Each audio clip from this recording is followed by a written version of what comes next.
A Ilíada, por Homero, tradução de Frederico Lourenço, canto 6.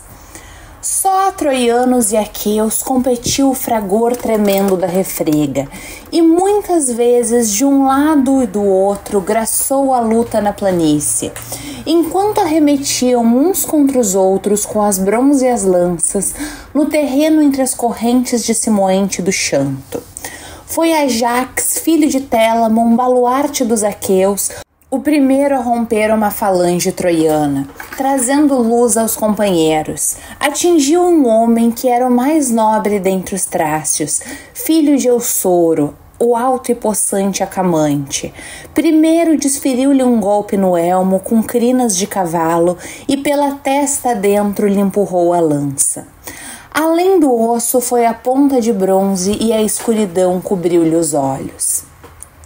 Então Diomedes, excelente em auxílio, abateu Áxiolo, filho de Teutrante, que habitava bem construída Arisbe, homem rico em sustento, estimado por todos os homens. A todos dera hospitalidade, pois vivia perto da estrada, mas naquele momento nenhum desses afastou a triste desgraça. Em combate contra os inimigos, mas a ambos privou da vida. Ao próprio Ácilo e Calésio, seu escudeiro, que naquele dia era a auriga de seu carro, e ambos passaram para debaixo da terra.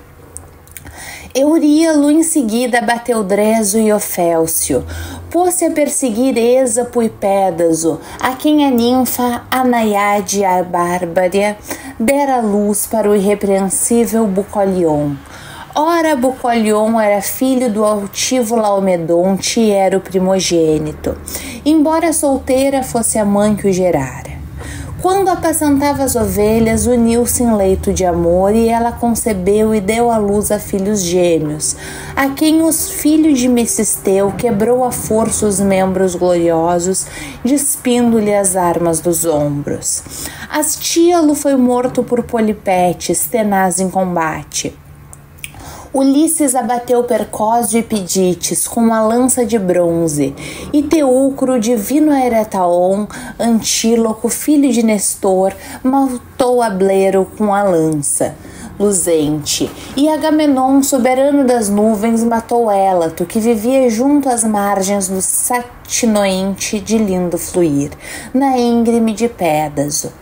E o herói Leito apanhou Fílaco em fuga, e Euripilo abateu Melantio. Em seguida, Drasto, por Menelau, excelente em auxílio, foi tomado vivo, pois seus cavalos, correndo de terror desvairados pela planície, ficaram presos nos ramos de uma tamargueira, e quebrando o carro recurvo na extremidade da vara, voltaram para a cidade, para onde outros fugiam em debandada. Mas o amo resvalou do carro junto à roda e bateu com o rosto no chão. A seu lado se postou o átrida Menelau, segurando a lança de longa sombra. Mas logo Adrasto lhe agarrou os joelhos e implorou: toma-me vivo, ó filho de Atreu, e aceita com digno resgate. Jazem muitos tesouros no palácio do meu pai abastado. Bronze, ouro, ferro muito custoso de trabalhar.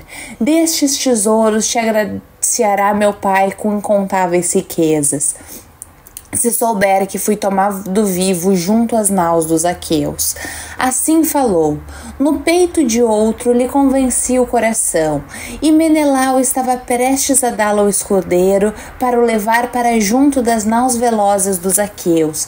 Mas Agamenon correu para junto dele e dirigiu-lhe uma palavra de censura. Menelau amolecido, por que desse modo te compadeces dos homens? Será que em tua casa recebeste dos troianos nobres favores? Que nenhum deles fuja da íngreme desgraça às vossas mãos, nem mesmo o rapaz que se encontra ainda no ventre da mãe, que nem ele nos escape, mas que de Ílion sejam todos de uma vez eliminados, sem rastro nem lamento. Assim dizendo, o herói virou as intenções do irmão, pois falava na medida justa.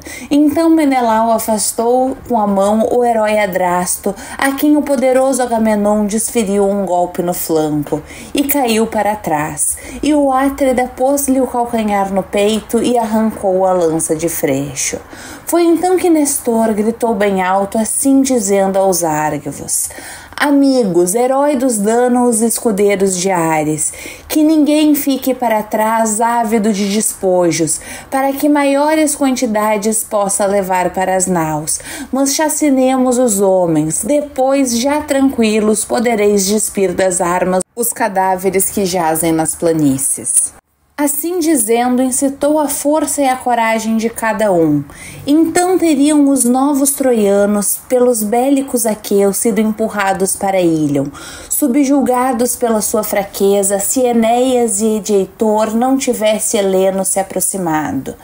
Heleno, filho de Príamo, o melhor de todos os áugures, Enéas e Heitor, visto que sobre vós tudo pesa o esforço de troianos e lícios, porque sois os melhores em toda a iniciativa, assim como na luta e no conselho, permanecerei onde estais, percorri a hoste e mantedê-la dos portões afastada, antes que nos braços das mulheres caiam os fugitivos, assim alegrando os inimigos. Porém, após terdes incitado todas as falanges, combatemos contra os dânaos, aqui permanecendo, ainda que nos sintamos fatigados, a necessidade nos oprime. Heitor, vai agora para a cidade e fala à mãe que é tua e minha. Diz-lhe para reunir as anciãs no templo de Atena, de olhos esverdeados na Acrópole. Depois de abrir com a chave as portas da casa sagrada, a veste que lhe parecer mais bela e mais amplas das que tem em casa, que aquela própria for mais grata, que dispõe essa veste nos joelhos de Atena, de belos cabelos, jurando que lhe sacrificará no templo 12 vitelas com 1 ano. Inexperientes do acicate, na esperança de que se compadeça da cidade, das mulheres e filhos pequenos dos troianos, na esperança que afaste da sagrada Ílion o Tidida, feroz lanceiro e possante congeminador de debandadas, que eu afirmo ter se tornado o mais forte dos aqueus. Nem jamais assim receamos Aquiles, condutor de homens, que dizem ter nascido de uma deusa, mas esse homem em excesso desvaira e ninguém o iguala pela força. Assim falou, e Heitor não desobedeceu ao irmão, e logo do seu carro saltou armado para o chão, brandindo 2 lanças afiadas. Percorreu todo o exército, incitando ao combate, e levantou o fragor tremendo da refrega. Reagruparam as tropas e posicionaram-se de fronte dos aqueus, mas os argivos cederam e desistiram da matança. Pensavam que do céu cheio de astros descera um imortal para prestar auxílio aos troianos, visto que assim reagiam. Aos troianos bradou Heitor, vociferando bem alto: troianos corajosos e famigerados aliados, sede homens, amigos, lembrai-vos da bravura animosa. Entretanto, irei até Ílion para dizer aos anciãos, conselheiros e às nossas mulheres que rezem aos deuses e lhes prometam hecatombes. Assim falando, partiu Heitor do elmo faiscante. O couro negro, embaixo e em cima, lhe batia contra os tornozelos e pescoço. Era o rebordo que cercava a extremidade do escudo bossudo. Porém, Glauco, filho de Hipóloco e filho de Tideu, encontraram-se no meio das 2 hostes, desejosos de combater. E quando já estavam perto, avançando um contra o outro, o primeiro a falar foi Diomedes, excelente em auxílio. Quem és tu, valentão dentre os homens mortais? Pois antes nunca te vi na peleja exaltadora de homens. Porém agora sais muito à frente de todos os outros. Na tua audácia e aguardas a minha lança de longa sombra. Filhos de infelizes são os que se opõem à minha força. Mas se és um dos imortais que desceu do céu, não seria eu a combater contra os deuses celestiais. Nem mesmo o filho de Driante, o possante Licurgo, viveu muito tempo, ele que lutou contra os deuses celestiais.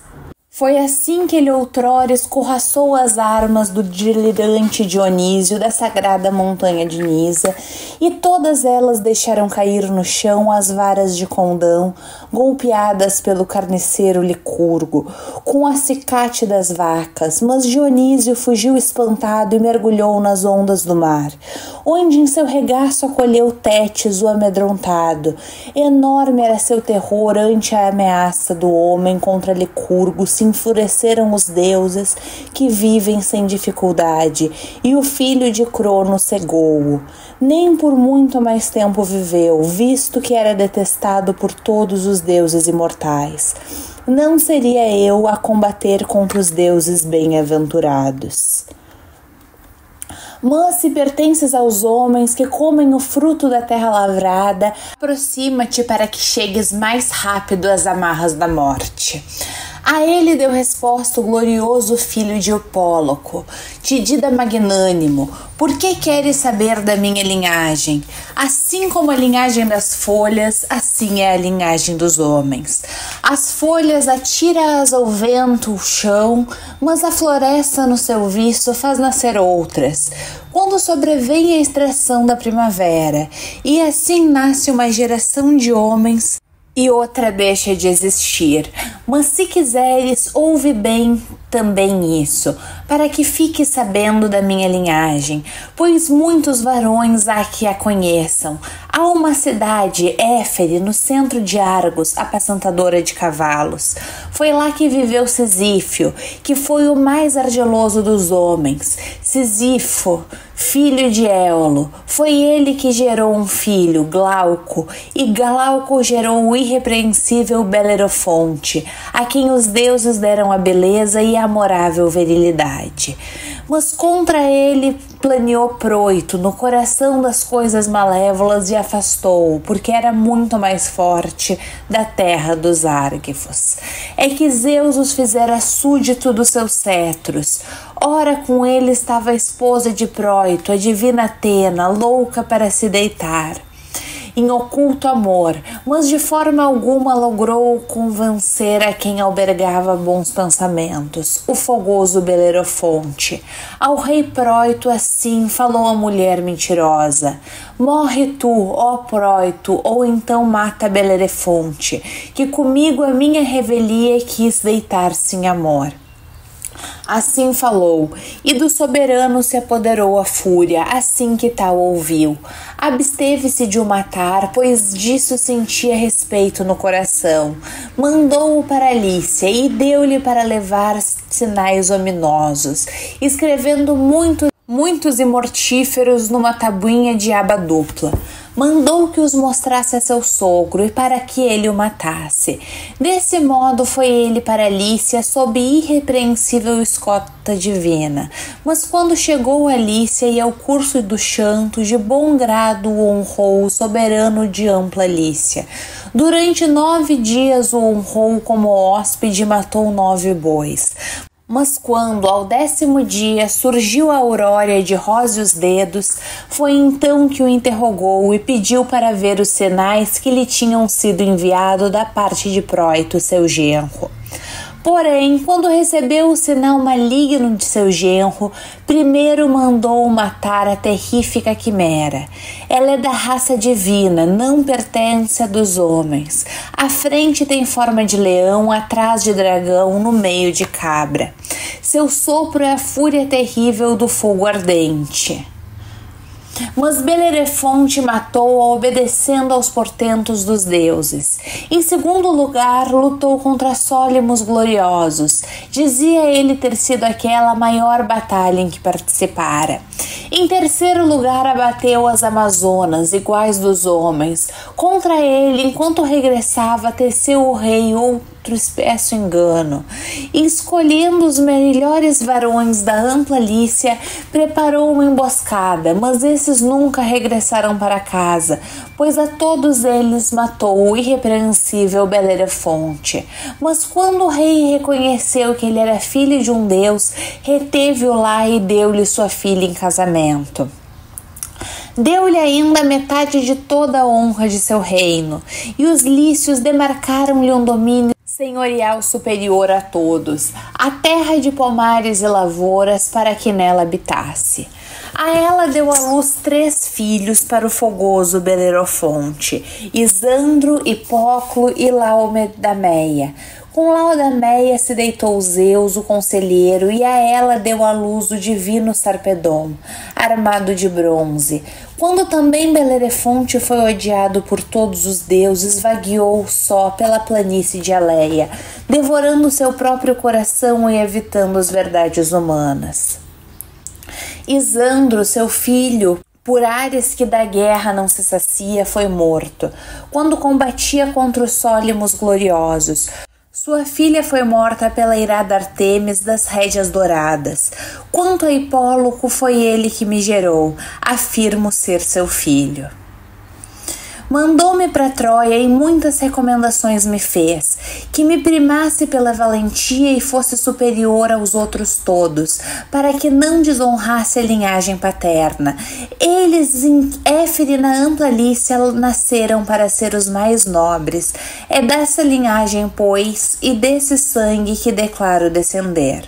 Assim falou, regozijou-se Diomedes, excelente em auxílio, espetou a lança na terra, provedora de dons, e com doces palavras se dirigiu ao pastor do povo. Na verdade, és antigo amigo da casa de meu pai. Outrora o divino Eneu recebeu o irrepreensível Belerofonte no seu palácio, onde o reteve durante 20 dias. E um ao outro ofereceram belos dons hospitaleiros. Eneu presenteou-o com um cinturão brilhante de púrpura, e Belerofonte deu-lhe uma taça dourada de asa dupla, a qual quando para cá vinha eu deixei em minha casa. De Tideu não me lembro, visto que me deixou ainda pequeno, quando a hoste dos aqueus pereceu em Tebas. Por conseguinte, sou teu amigo e anfitrião em Argos, tu és meu na Lícia, se eu visitar a terra daquele povo. Evitemos, pois, a lança um do outro por entre essa multidão. Há muitos troianos e seus famigerados aliados para eu matar. Aquele que Deus me proporcionar e que eu alcançar com os pés. E há muitos aqueus para tu matares, aqueles que fores capaz. Mas troquemos agora nossas armaduras, para que até esses aqui saibam que amigos paternos declaramos ser um do outro. Depois que assim falaram, ambos saltaram dos carros, apertaram as mãos e juraram ser fiéis amigos. Foi então que a Glauco tirou Zeus Crônia do siso, ele que trocou com o Tidida Diomedes armas de ouro por armas de bronze, o valor de 100 bois pelo de 9. Quando Heitor chegou às portas Esqueias e à torre, em volta dele correram as esposas e filhas dos troianos, perguntando-lhe pelos filhos, pelos irmãos, pelos parentes e pelos maridos. Porém ele ordenou-lhes que rezassem aos deuses e a cada um deles, mas sobre muitas delas pairavam desastres. Quando chegou ao lindíssimo palácio de Príamo, adornado com polidas colunatas, pois no palácio havia 50 aposentos de pedra polida, construídos uns perto dos outros, era lá que dormiam os filhos de Príamo, ao lado de suas esposas legítimas. De outro lado, em frente, dentro do pátio, ficavam das filhas os 12 aposentos de pedra polida. Construídos uns perto dos outros, era lá que dormiam os genros de Príamo, ao lado de suas esposas virtuosas. Veio ao seu encontro sua mãe generosa, trazendo Laódice, que das suas filhas primava pela beleza. E acariciando-o com a mão, chamou-lhe pelo nome. Filho, por que razão aqui vieste, deixando a guerra audaz? De certo te oprimem os malfadados filhos dos aqueus, combatendo em torno da cidadela, e impeliu-te teu espírito a vires aqui para o cimo da cidade e levantares a Zeus as tuas mãos. Mas fica até que eu te trago vinho doce como mel, para que ofereças as libações a Zeus Pai e aos outros mortais, em primeiro lugar. Depois também tu tirarás proveito se beberes. Ao homem cansado o vinho aumenta grandemente a força, como no teu caso, cansado como estás por defenderes os teus. A ela respondeu em seguida o alto Heitor do elmo faiscante: não me tragas vinho doce como mel, ó excelsa mãe, para que não me quebrantes e me esqueça da força e da coragem. Envergonho-me de oferecer a Zeus o vinho frisante com as mãos sujas. Nem fica bem ao homem empastado de sangue e sujeira rezar a Deus da nuvem azul.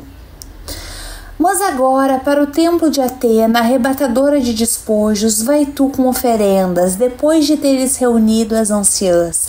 A veste que te parecerá mais bela e mais ampla de que tens em casa, e que a tia própria for a mais grata, que disponha essa veste nos joelhos de Atena de belos cabelos.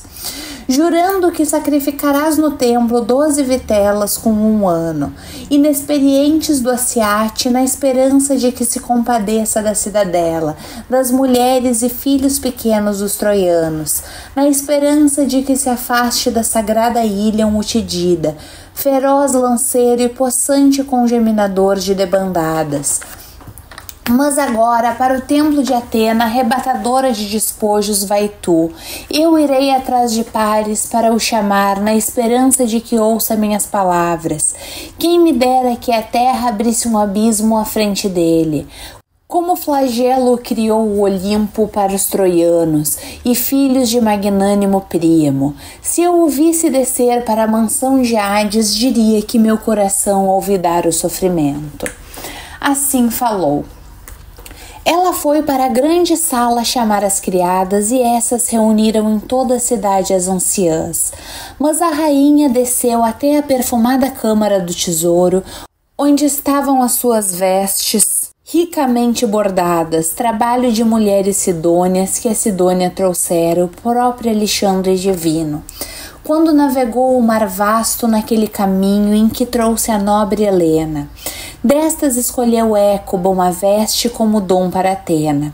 A que era mais bela, mais variada e mais ampla, refulgia como um astro por baixo de as outras vestes. Pôs-se então a caminho e com ela seguiram muitas anciãs. Quando chegaram ao templo de Atena, na Acrópole, abriu-lhes a porta Tiano de lindo rosto, filha de Cisseu, esposa de Antenor, domador de cavalos, pois foi ela que os troianos fizeram sacerdotisa de Atena. Levantaram todas as mãos a Atena com um grito ululante, e Tiano, lindo rosto, pegou na veste e deitou-a nos joelhos de Atena de belos cabelos, assim rezando a filha do grande Zeus.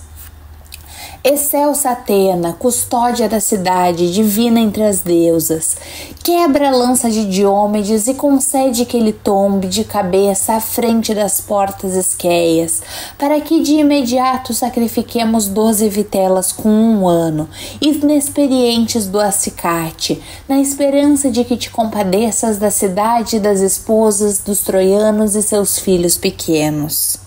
Assim rezou, mas a prece foi rejeitada por Palas Atena.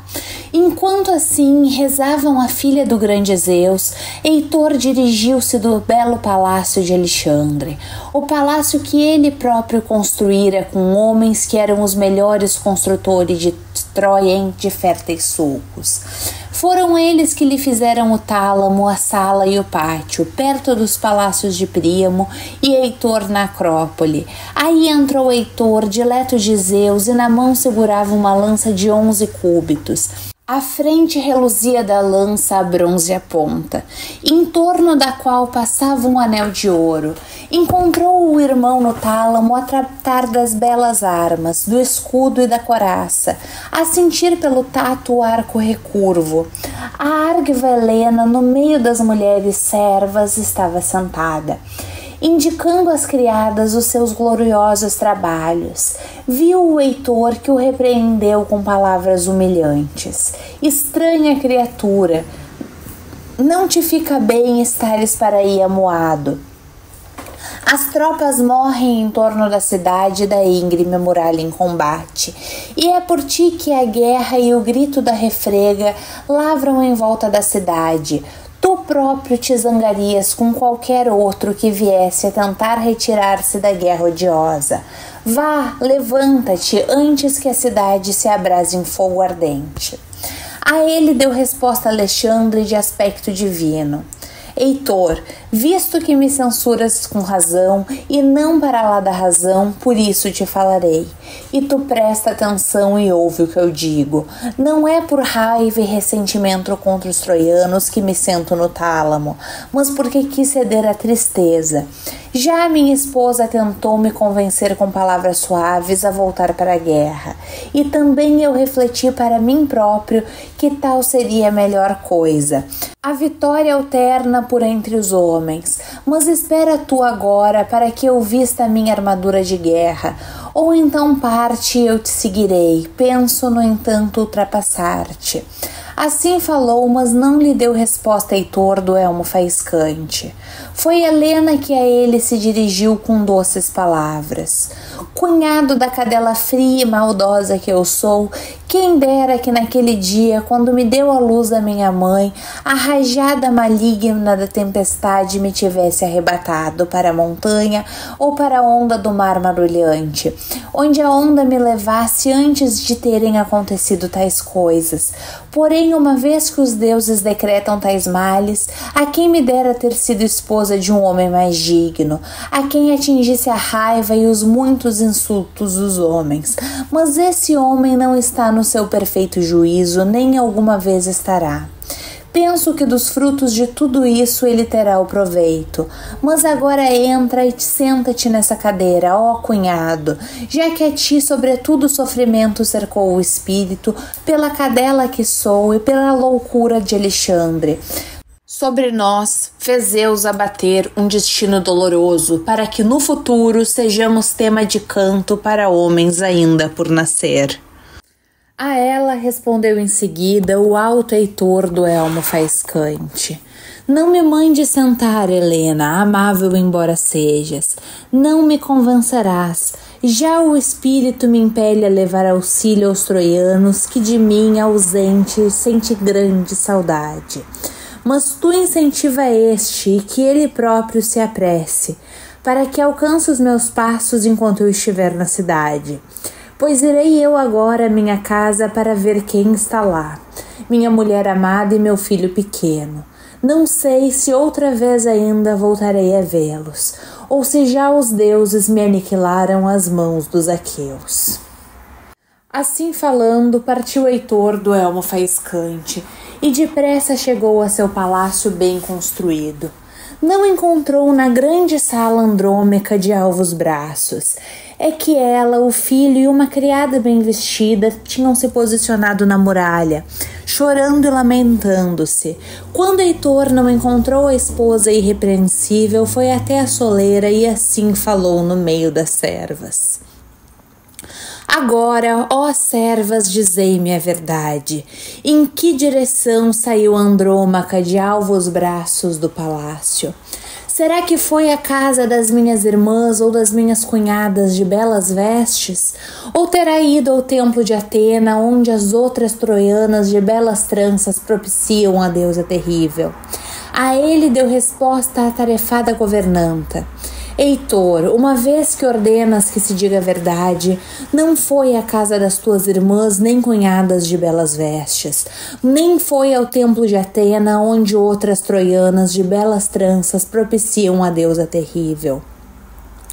Mas foi para a grande muralha de Ílion, porque ouviu dizer estarem os troianos acabrunhados, sendo grande a força dos aqueus. Ela dirigiu-se logo à muralha, muito apressada e igual a uma treslocada. Com ela foi a ama com a criança. Assim falou a mulher governanta. Heitor saiu às pressas de casa e percorreu o mesmo caminho pelas ruas bem construídas.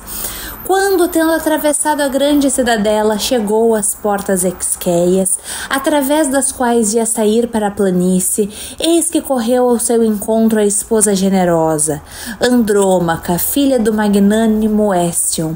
Hésion que habitava sob a arborizada Palco, em Tebas e Plácia, onde regia os cilícios. Era a sua filha que desposara Heitor armado de bronze.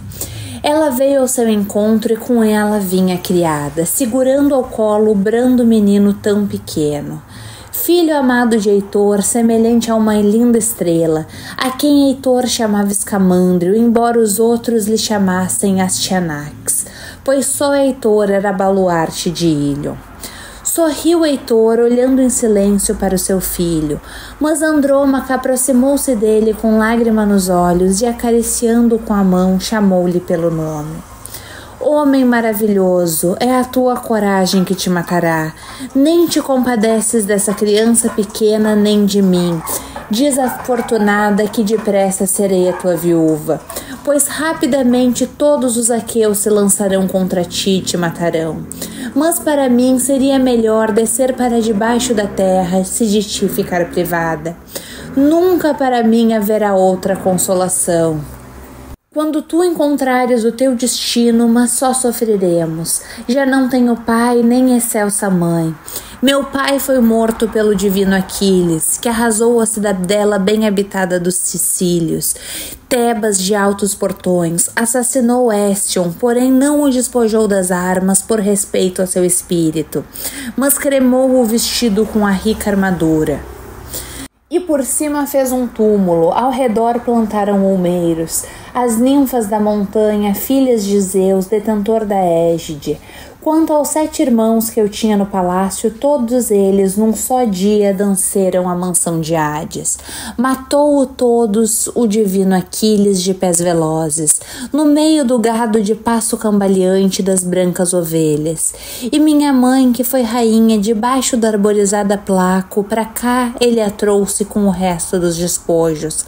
Mas depois libertou-a, tendo recebido incontável resgate. Ao palácio de seu pai foi abatida por Artemis, a arqueira. Heitor, tu para mim és pai e excelsa mãe, és irmão, és para mim o vigoroso companheiro do meu leito. Mas agora compadece-te e fica aqui na muralha, para não fazeres órfão o teu filho e a viúva tua mulher. Quanto a hoste, posiciona-a perto da Oliveira Brava, donde a cidade pode ser melhor escalada e a muralha está exposta ao assalto. Já 3 vezes naquele sítio, os mais valentes experimentaram o assalto na companhia dos 2 ajantes, do glorioso Idomeneu e dos Átridas, de valoroso filho de Tideu. Será porque um bom conhecedor de auspícios os avisou ou porque o próprio espírito os incitou e impeliu a fazê-lo? A ela respondeu em seguida o alto Heitor do elmo faiscante. Todas essas coisas, mulher, me preocupam, mas muito eu me envergonharia dos troianos e das troianas de longos vestidos, se tal como um covarde me mantivesse longe da guerra. Nem meu coração consentiria, pois aprendi a sempre ser corajoso e a combater entre os dianteiros dos troianos, esforçando-me pelo grande renome de meu pai e pelo meu. Pois isto eu bem sei no espírito e no coração. Virá o dia em que será destruída a sacra Ílion, assim como Príamo e o povo de Príamo da lança de Freixo. Mas não é tanto o sofrimento dos futuros troianos que me importa, nem da própria Écuba, nem do rei Príamo, nem dos meus irmãos que muito e valentes tobarão na poeira devido à violência dos homens inimigos. Muito mais me importa o teu sofrimento quando em lágrimas fores levada por um dos aqueus vestidos de bronze, privada da liberdade que vives no dia a dia. Em Argos tecerás ao tear as ordens de outra mulher, ou então, contrariada, levarás água da Messeida ou da Hipereia, pois uma forte necessidade terá se abatido sobre ti. E alguém assim falará ao ver tuas lágrimas. És a mulher de Heitor, que dos troianos domadores de cavalo era o melhor guerreiro quando se combatia em torno de Ílion. Assim falará alguém e a ti sobrevirá outra vez uma dor renovada, pela falta que te fará um marido como eu para afastar a escravatura, mas que a terra amontoada em cima do meu cadáver me esconda antes que eu ouça os teus gritos quando te arrastarem para o cativeiro. Assim falou o glorioso Heitor, foi para abraçar o seu filho, mas o menino voltou para o regaço da ama de bela cintura, gritando em voz alta, assarapantado pelo aspecto de seu pai amado. E assustado por causa do bronze e da crista de crinas de cavalo que se agitava de modo medonho da parte de cima do elmo. Então se riram o pai amado e a excelsa mãe, e logo da cabeça tirou o elmo glorioso Heitor, e deitou-o todo ele coruscante no chão da casa. Em seguida beijou e abraçou seu filho amado, e a Zeus e aos outros deuses dirigiu essa oração. Ó Zeus e demais deuses, concedei-me que esse meu filho venha a ser como eu, o melhor entre os troianos, que seja tão ilustre pela força e que pela autoridade seja rei de Ílion. Que no futuro alguém diga, esse é muito melhor que o pai. Ao regressar da guerra, que traga os despojos sangrentos do inimigo que matou e que exulte o coração de sua mãe. Assim dizendo, nos braços da esposa amada pôs o filho. Ela recebeu-o no colo perfumado, sorrindo por entre as lágrimas. Mas ao aperceber-se de como ela reagia, o marido sentiu pena e, acariciando com a mão, chamou-lhe pelo nome. Mulher maravilhosa, não me entristeça demasiado o coração. Nenhum homem além do destino me precipitará no Hades. Porém, digo-te não existir homem algum a que a morte tenha fugido, nem o covarde, nem o valente, uma vez que tenha nascido. Agora volta para os teus aposentos e presta atenção aos teus lavores, ao tear e à roca, e ordena às tuas servas que façam os seus trabalhos. Pois a guerra é aos homens todos que compete, quanto viverem e ilham a mim sobretudo. Assim falando, o glorioso Heitor pegou no elmo com crina de cavalo. Sua esposa amada regressou para casa, voltando-se muitas vezes para trás em choro abundante. Em seguida, chegou depressa à casa bem construída de Heitor, matador de homens.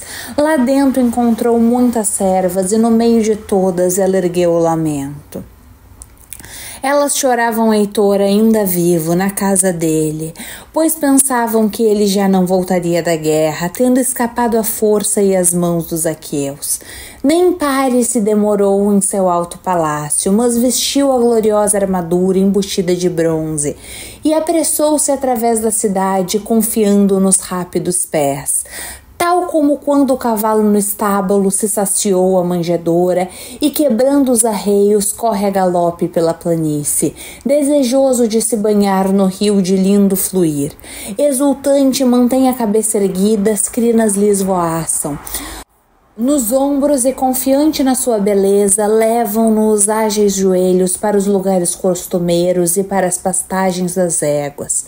Assim Paris, filho de Príamo, desceu da alta Pérgamo, resplandecente como o sol nas suas armas, e ria-se, enquanto levavam os rápidos pés. Depois foi depressa que ultrapassou o divino Heitor, seu irmão, quando esse estava prestes a regressar do palácio onde estivera a namorar com a mulher. O primeiro a falar foi o divino Alexandre. Irmão, na verdade retive-te na tua pressa ao atrasar-me. Não cheguei na hora certa como tinhas me ordenado. A ele deu resposta Heitor do elmo faiscante. Estranha criatura, nenhum homem no seu perfeito juízo amesquinharia o teu desempenho no combate, pois és corajoso. Mas é de propósito que te desleixas e não mostras vontade. E por isso sofro no meu coração quanto a teu respeito ouço, injúrias da parte dos troianos que por tua causa muito sofrem. Mas vamos, essas coisas resolveremos no futuro, se Zeus no conceder, colocar para os deuses a taça da salvação no palácio, após de Troia termos escorraçado os aqueus de belas Quinéimedes. Final do canto 6, volta assim que possível, como sempre, com o próximo canto.